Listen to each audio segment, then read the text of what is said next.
Speak of the devil, and the devil is here. We all face situations in our lives where conflict and disagreement are on the rise. Well, it happens. However, there is always a way to deal with these problems. And active listening is one of the fundamental prerequisites for that. Welcome back, as we are going to outdo conflicts through active listening. Learning this skill will give you an advantage in navigating conflicts and problems. In this lecture, we will learn the role of active listening in conflict resolution and the steps that can help reduce the chances of conflict. Stick around and watch this lecture carefully. Why conflict arises? A brief overview. Conflicts never arise out of nowhere. There are always some underlying reasons. Either you have been absent all along the conversation, or your boss didn't like the way you analyze things. Who knows? So, when you feel some emotional or ideological differences, chances are you'd move away from that person's good books. What will happen next is bitterness and an unapproachable attitude. A conflict may occur within you. Your desires, inclinations, and wishes may not be in place.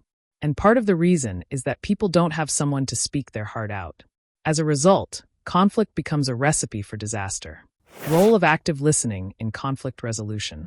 Till now, you would have an idea about how active listening can transform our lives. Let's explore how active listening can resolve or navigate conflicts in our communications. Reduces tensions. Humans are emotional beings, and sometimes they give precedence to their emotions. The instant reaction of a listener in such situations can further agitate the speaker. Well, active listening can play a role here. Listening to the concerns of the speaker attentively can help reduce the tension. So, if you ever feel tension between you and your friend, let them speak and listen with attentiveness. Promotes empathy. Empathy is the core skill of active learning. As mentioned somewhere in these lectures, your empathy is like a cure that heals psychological disruptions. When this happens, carefully heeding the speaker's expressions can ensure the element of empathy. Picture your spouse getting offended due to your carefree attitude. If you put yourself in their shoes, you will automatically feel empathetic to them. Hence, listening to people can work as a healer. Eradicates misunderstanding and ambiguity. In his worth applauding movie, The Equalizer, Denzel Washington says, "You always get a chance to speak, understand others, and sort things out."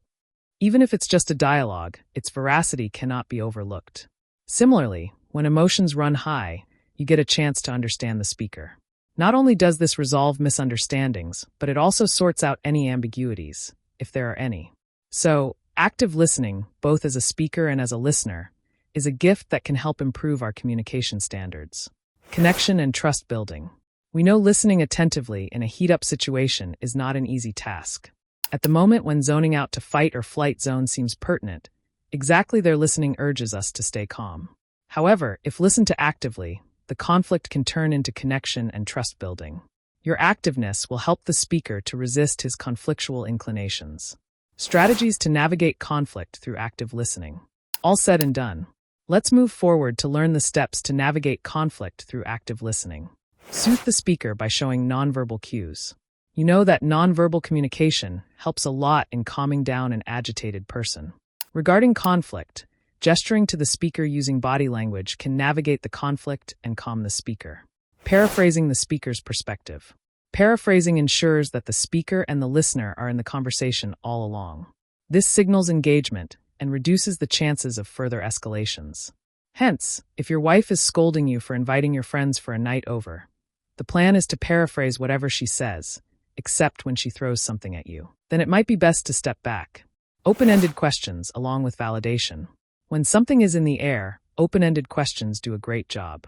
Asking questions during a heat-up moment can grab the speaker's attention and allow you space to contemplate your reaction.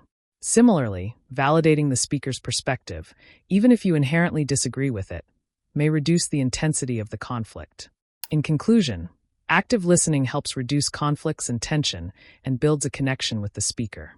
Some underlying techniques that can result in applying active listening in our communication, including asking open-ended questions and paraphrasing, are good so far.